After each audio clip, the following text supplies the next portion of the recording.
जय माँ बगलामुखी, जय माँ पीताम्बरा। आशा करती हूँ कि आप सबकी साधना बहुत अच्छी चल रही होगी। हमारी आज की जो ये वीडियो है ये बहुत ही खास होने वाली है, क्योंकि आज हम बात करेंगे माँ बगलामुखी के उस दिव्य यंत्र की जो आपके पूरे घर की एनर्जी को बदल सकता है। एक छोटा सा यंत्र और ये आपके घर को एक डिवाइन प्रोटेक्टिव शील्ड में बदल देता है। लेकिन ध्यान रखिए कि ये भी बहुत जरूरी है कि गलत तरीके से अगर आपने उसको रखा तो यही यंत्र उल्टा असर भी कर सकता है। आज मैं आपको बताऊंगी कि यंत्र रखने से क्या बदलता है, इसे आप कहाँ पर रखें, कहाँ पे नहीं रखें, और वो एक गलती जो ज्यादातर लोग कर देते हैं। और ये एक गलती जो ज्यादातर लोग करते हैं साधकों, लोग जो है यंत्र को एक ताबीज समझते हैं, एक लकी चार्म, लेकिन ये बिल्कुल गलत है। यंत्र एक एनर्जी डिवाइस है। सोचिए, आपके घर में वाईफाई राउटर लगा हुआ है ना, और ये राउटर इलेक्ट्रोमैग्नेटिक वेव्स जो है वो रिमिट करता है, जो पूरे घर में आपके इंटरनेट देती हैं। माँ बगलामुखी का यंत्र एग्जैक्टली ऐसे ही काम करता है। ये डिवाइन एनर्जी का राउटर है। ये माँ की स्तंभन शक्ति को कॉन्टिन्यूसली जो है आपके पूरे घर में एमिट करता है। घर में जो है अगर आप यंत्र रखते हैं तो 5 बड़े बदलाव आपके जीवन में आते हैं। पहला बदलाव, नकारात्मक लोगों का आना ऑटोमेटिकली कम हो जाएगा आपके घर के अंदर। यंत्र की ऊर्जा नेगेटिव एनर्जी वाले लोगों को अनकंफर्टेबल कर देती है और वो बिना कारण जो है देखेंगे आपके घर के अंदर आना ही बंद कर देंगे। दूसरा बदलाव, घर के झगड़े जो हैं वो कम होने लगते हैं। यंत्र की वाइब्रेशन से अनावश्यक क्रोध और टेंशन ये आपके घर में टिक ही नहीं सकती, और जब टेंशन नहीं है, आप बिना किसी बात के जो आपको गुस्सा आ रहा था वो आना बंद हो जाएगा, तो फिर झगड़े भी बंद हो जाएंगे। तीसरा बदलाव, शत्रु के षड्यंत्र निष्फल होने लगते हैं। जी हाँ, यंत्र एक प्रोटेक्टिव शील्ड बनाता है। बाहर से आने वाली नकारात्मक एनर्जी इस शील्ड से टकरा के वापस चली जाती है। चौथा बदलाव, करियर और बिजनेस में प्रोग्रेस होने लगती है। जी हाँ, जब घर की एनर्जी पॉजिटिव हो तो उसका सीधा असर जो है वो आपके कॉन्फिडेंस पर पड़ता है, और यही कॉन्फिडेंस आपको आगे लेकर के जाता है।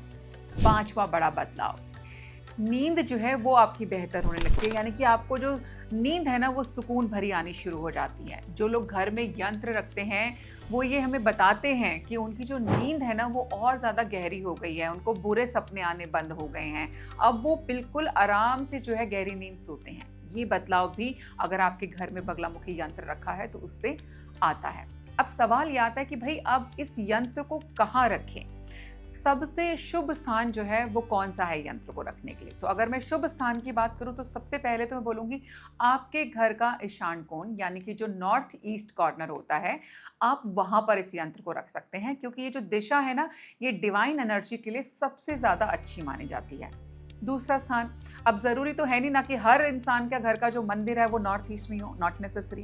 तो दूसरा स्थान है आपके घर का पूजा स्थल, यानी कि आपके घर का मंदिर। तो आपका घर का जहां पर भी मंदिर बन रखा हो, आप वहां पर भी जो है माँ बगलामुखी के चित्र के सामने उस यंत्र की स्थापना कर सकते हैं। तीसरा स्थान, व्यापार के लिए मैं खास करके बता रही हूँ कि अगर आपको अपने व्यापार में जो है उन्नति चाहिए तो अपनी दुकान में कैश बॉक्स के पास जो है आप इस यंत्र को रख सकते हैं। ये यंत्र कहाँ नहीं रखना चाहिए, कहाँ रखना चाहिए तो पता चलेगी आपको। आप अपने मंदिर में रख सकते हैं, आप अपने व्यापार के कैश बॉक्स के पास में रख सकते हैं, आप अपने घर के लॉकर के पास में भी रख सकते हैं, नॉर्थ ईस्ट डायरेक्शन में भी रख सकते हैं, लेकिन कहाँ नहीं रखें। ये गलती जो लोग जो है बार बार करते हैं, साथ को ये आपको नोट करना है कि यंत्र जो है वो कभी भी बेडरूम में, खास करके बेड के नीचे, बाथरूम या टॉयलेट के पास में, डस्टबिन के पास में, टूटे हुए या गंदे स्थान पर, मान लीजिए आपने किसी कॉर्नर पे रखा है, वो कॉर्नर बिल्कुल टूटा फूटा है या गंदा है, ज़्यादा साफ सफाई वहाँ होती नहीं है, कोई स्टोर था कोने में आपने वहाँ पे रख दिया कि चलो जी ये सोच के कि अरे किसी को दिखाई नहीं देना चाहिए, और एक अंधेरे से कोने में ले जाकर के आपने उस यंत्र को रख दिया। ये बिल्कुल भी नहीं करना चाहिए। ये जो यंत्र होता है ना ये एक लिविंग एनर्जी डिवाइस है। जैसे आप माँ की मूर्ति को गंदे स्थान पर नहीं रखते हो, वैसे ही यंत्र को भी नहीं रखना है। ठीक है, अब बात करते हैं कि यंत्र जो आप लेकर के आ गए आपके घर के अंदर है उसको एक्टिवेट कैसे करें, वो एक्टिवेट होकर के आपके लिए कैसे काम करेगा। बिना एक्टिवेशन के यंत्र जो है वो एक मात्र धातु का टुकड़ा है और कुछ भी नहीं है। जिस धातु से वो बना है वो सिर्फ उस धातु का एक टॉय हो गया जब तक उसकी एक्टिवेशन नहीं होती। एक्टिवेशन के लिए आप क्या कर सकते हैं? एक्टिवेशन के लिए आप मंगलवार को यंत्र को जो है पहले गंगा जल से साफ कर लीजिए। एक्टिवेशन के लिए आप क्या करें? एक्टिवेशन के लिए आप गुरुवार वाले दिन या शनिवार वाले दिन यंत्र को गंगा जल से साफ कीजिए। हल्दी और कुमकुम जो है आप यंत्र के ऊपर लगाएं। घी का एक दीपक जला लीजिए। घी का जो दीपक आप जलाएंगे तो ये जो घी आप इस्तेमाल करते हैं ये गाय का या तो शुद्ध घी हो, अगर गाय का शुद्ध घी नहीं है तो आप सरसों के दीपक जलाएंगे, यहाँ पे सरसों के तेल का। 108 बार आपने माँ के इस मंत्र का जाप करना है, ओम ह्लीम बगलामुखी देव्य नमः।